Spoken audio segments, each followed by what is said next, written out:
Okay, so today we're gonna do a little muskrat pest control in this little city park. Normally when we come here we use nets and or traps to help us catch the muskrat. But since Boone has been doing so good at catching muskrats in the open water, I thought we'd give it a try and see if we could do it with just a mink. Now, it's the first time I've ever tried this in this particular park, but as you guys have seen in previous videos, he's been doing really good at catching muskrats in the open water. So let's go ahead and see if we can do it here. Now first, I'm gonna go ahead and put on our Marshall GPS/telemetry tracking unit.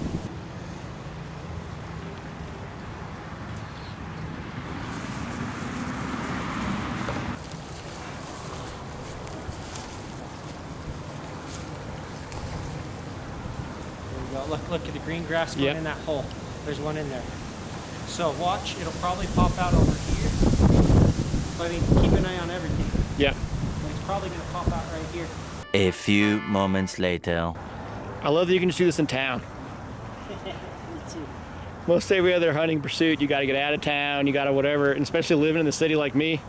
I live in Dallas, Texas. Like, my outdoor pursuits are pretty limited.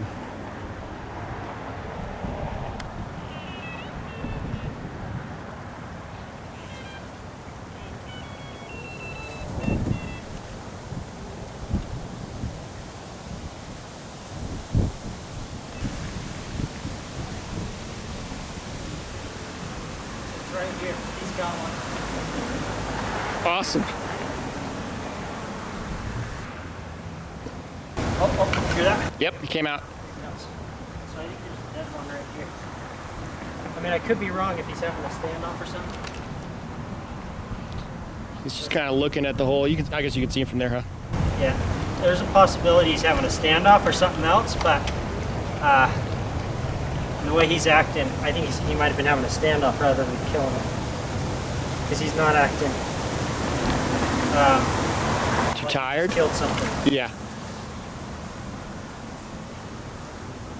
Like the way he's looking in there, but not going in there. Yeah, just went back.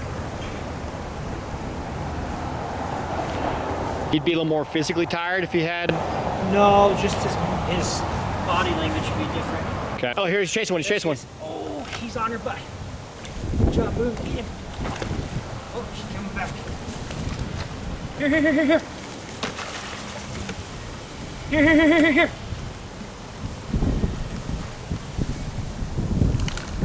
Here, here, here, here, here.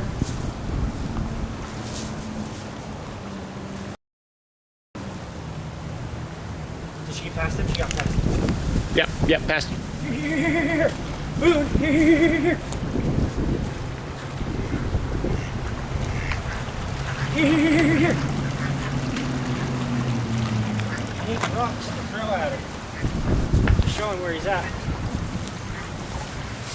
Did he go back down? Yeah, I lost it under the bridge, so I don't know if it went down or past. Okay, I'll go back on that side. You stay on this side. Okay.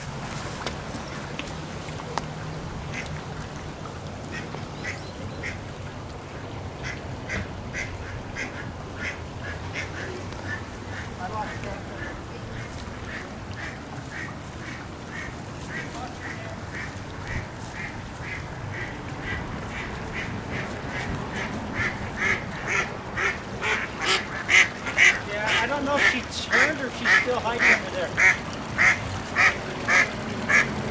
I saw it to the bridge and I lost in those little boulders under there.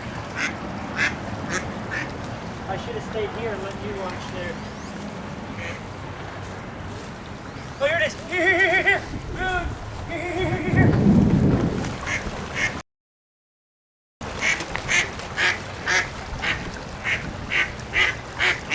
Yeah, I lost it in the muddy water. Right here. Here, here, here, here, here.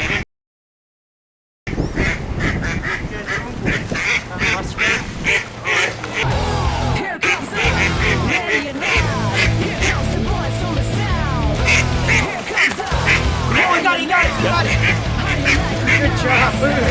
Here comes the ready and now. Here comes the boys from the Good job, sir. Here comes the That was awesome.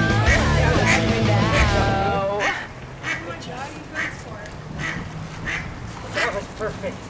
Did you see that? Yeah, yeah. That was awesome. handled that thing. Good job, Boone. Good job, Boone. What is he? It's a mink. He's bad. Good job, Boone. That was so cool. He was going. We were wondering what's going on. He was going for it, huh? Yeah. That was easily one of the coolest catches I have ever Dude, seen. the deep in my murky life. water too. That was perfect. Hey, do you bring him here to do that, or to, Yeah. it just kind of happened? No, that's what I'm bringing for. That was cool, man. Oh, good job, Boone. That was so freaking cool.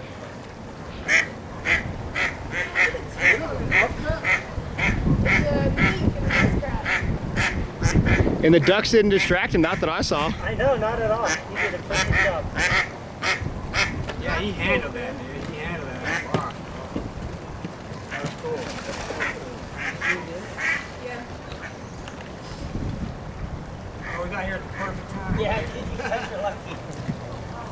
Serious. That was cool. I ain't never seen a mink. How long has he been going for? Just got here. 10 minutes? He fought it underground for a while and then chased it out. That's a pretty good size one, huh? That was easily the coolest catch I have ever seen in my entire life. Yeah, dude. On That's what I'm saying. We got muskrats. here at the perfect time. Straight up. What's our luck today, Billy, huh? Let's go. I've seen hundreds of muskrats caught by mink. That was easily the coolest muskrat catch I've ever seen in my life. Hey, you can tell he was motivated to get it. Yeah, he's a good mink, man. That was so cool. Smashed it. That was so cool. Oh man, I'm just elated. You were right about the standoff though too. Yeah, he hadn't killed it. And usually when there's one underground like that and he's stationary, you think, oh, he caught it. But it was just a standoff underground. Right. Which usually doesn't happen with Boone. Usually he kills them. Right. But this one was just aggressive enough for whatever reason. It made him hesitate. Yeah. But, oh man, I am just freaking on cloud 9. That was awesome. That was sick. That was And in so- 10 minutes. Yeah. In the middle of town. Bam! I know it doesn't always go like that, but I know it's nice when guests show up and things go according to plan. I know, right? Because a lot of times it goes the other way. Check out this lump on her tail, Oh yeah. the scar. Yeah. That's muskrats fighting with each other. Muskrats are extremely territorial and absolutely vicious towards each other. Can you see that well? Yep. And so that's a scar from, you know, who knows when. Could have been years ago, could have been just a few months ago, because it's totally healed. There's no infection in there. The other muskrat would have sliced it with these big old teeth. Just sliced the tail. And a lot of times you'll find with a chunk missing out of their tail. Yep. They'll have it like a piece missing. But yeah, that was pretty awesome, man. That was so exciting. Even just seeing him come out of the hole like that, right on its tail, was pretty cool. But to see him, he almost caught it at that instant. Yeah, Like, yeah. He was really close. I was like, oh, dude, he's gonna get it. And then he saw it underwater. As you saw, he swam underwater. He saw it underwater, and then he just calculated what angle he needed to be at to intercept it before it got away, and just bam! That was so cool. I guess because they spend a lot of time in the water, they have better underwater vision than we do, obviously. Yeah. I mean, they don't have the best underwater vision, but it's definitely better Better than ours. That's so cool. Because with all the ducks and the muskrat and the mink, the water's pretty murky and everything. Yeah, and he had every excuse to be like confused or distracted with the ducks everywhere, people watching and asking questions, and like he's just like homing missile. Wham! Oh, that was so cool. Very cool. Coolest catch ever. Oh, I'm so proud of him. And to think, when we started, I was saying, I don't know if we can even do it, because I've never caught a muskrat like that at this park. I've done it in those canals like you guys have seen on rare occasions with other mink, we're talking. Spot's done it a couple times. I think his dad, Houdini, maybe did it once or twice. Spot before this was kind of the deep water champion, and I think he was on 3 or 4 that way. You know, less than half a dozen for sure. Wow. And Boone, his last half a dozen in a row have been like, not that cool underwater spectacular catch, but in a deep water like this. And one thing I should clarify is when I say deep water, a lot of people think deep water, right? Like Yeah. 4 for feet deep, but for a 6 mink feet that's deep. 3 inches off, yeah. Yeah, exactly. So for a mink, deep water is anything deep enough they have to swim. So we're talking like 4 inches. Like I don't know what the exact measurement. Probably like, yeah, like 5, 6 inches. Once their tippy toes can't touch the ground Exactly. anymore. But once they have to swim and Yeah. they can't push off the bottom, Yep. that's deep water for a mink. Man, to see him catch one like that just makes my day. Especially in a situation, because this park is more natural than the little canals that we hunt. I was thinking, man, this might be pretty tricky. I don't know if we could do it. I'm sure we could eventually. But man, he just, damn, he made it look easy. Oh, that was so cool. So cool.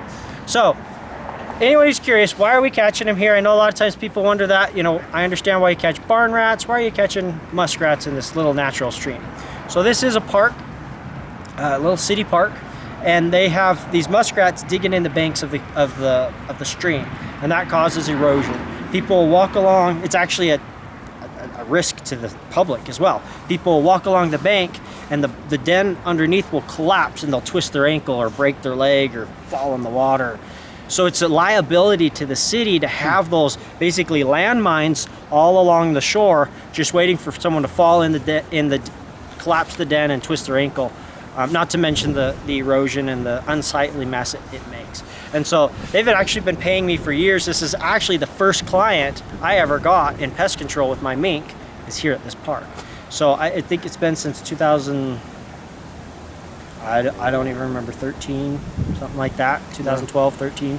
I've been here. A decade, So almost. yeah, so about 9 years-ish, 8, 9 years. So yeah, super happy we got this guy. Of course, just as always, this will go to mink food. That meat that I was feeding Boone, that's ground up muskrat. So we'll take this home, freeze it, kills off the parasites, most of the parasites, and makes it so that when we feed it to the mink, his chance of getting tapeworm, which is very common in muskrats, is drastically reduced. A lot of times wonder, oh, why don't you work with your other mink? Or I'll say, hey, Boone's the best mink I've ever had. That's his abilities now. So a lot of people want to say, well, this other mink seems better, or that mink seemed better. And you know what? They may well have been a better mink in theory, but it's just like someone sitting on the couch eating potato chips watching the Olympics. Well, I could beat that guy. I could be a better swimmer or a better runner or whatever. And they're sitting on the couch eating potato chips, and you're like, well, if you could do better, why aren't you doing it? Oh, well, I haven't gone through all the training and the special diet and the, you know, hours and hours of exercise. And so potentially the guy on the couch very well might be the next Michael Phelps, right? Might be. But until he spends those years of training and developing his muscles and eating just the right diet and being trained all the right techniques, he's not going to be the next Michael Phelps. So, I mean, that's just really what it comes down to. His brother, Boone's brother, Crockett, easily might be just as good or better than him. But we don't know because I haven't put a ridiculous amount of time into Crockett. I put a little bit of time into Crockett and a ton into Boone. Now, does that mean that Crockett couldn't be just as good or better? No, I mean, he might be better. But at this point, I've invested, you guys have no idea how many hours into him. I'm going to enjoy it.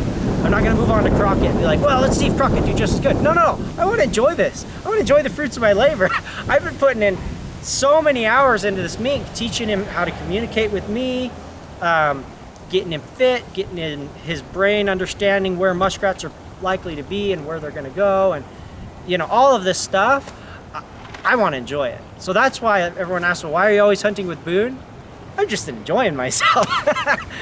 You know, I want to enjoy this while it lasts because, man, I put a lot of time into this mink. Does that mean that if I put as much time into his father, for example, he couldn't have been just as good? No, maybe he would have been just as good. Or his brother especially, yeah, probably would have been just as good, maybe better, who knows.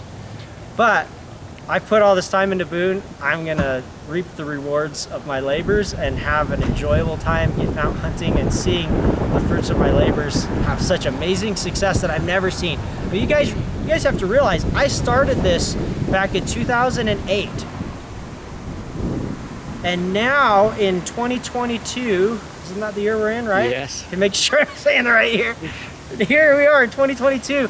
I'm finally reaching this like epitome level of success. Sure, part of it's probably my experience. I understand things a little better and know how to train a mink a little better. But a big part of it too is genetics. I've got a mink who's a cross between two different mink who had different strengths and weaknesses, and they meshed together perfectly to create this epitome of mink.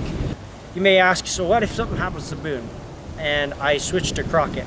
Well, Crockett hates me. And not hates me, that's the wrong word. He's a typical mink. He loves to bite.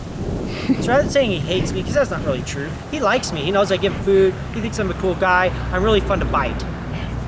So, you know, it's a lot more enjoyable for me working with a mink that I can handle and cuddle with and play with. I mean, I drove over here with him in my lap, petting him like a little kitty. You know, that's a lot more rewarding to me than just having a killer on a leash that I have to, you know, hold with welding gloves and turn loose at an arm's length and keep an eye on him that he doesn't sneak up behind me and bite me. I mean, both are fun for sure, but it's way more rewarding for me to have that one-on-one relationship where he likes me, I like him, I can pet him, I can touch him.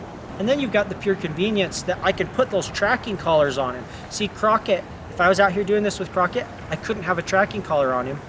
Or if I did, it would stress him out as I'm wrestling him down and forcing it on him, and I'm risking my fingers every time I do it. I might be able to get it on him 10 times without a bite, but the 11th, I'm gonna have a horrible bite on my finger, you know?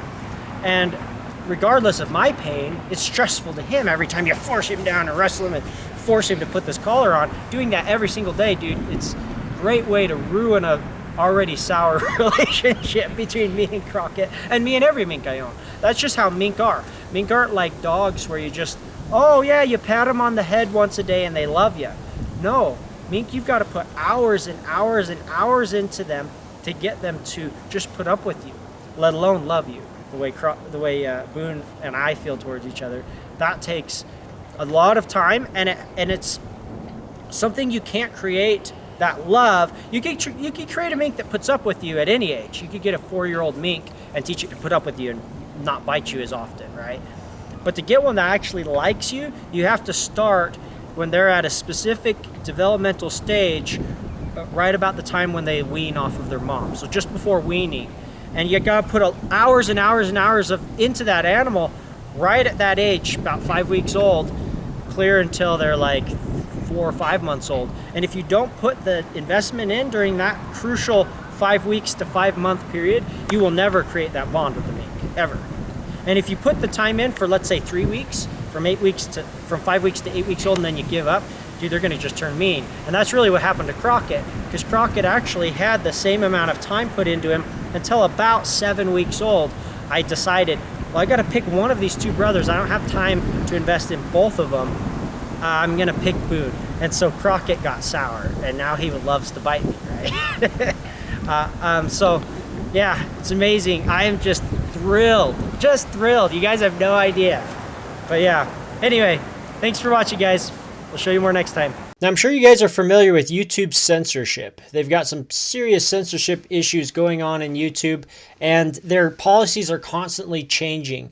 So I created the Mink Man's Exclusive Club, where I can share these exclusive videos as well as give you guys a more behind-the-scenes look at our lives and how we train our animals.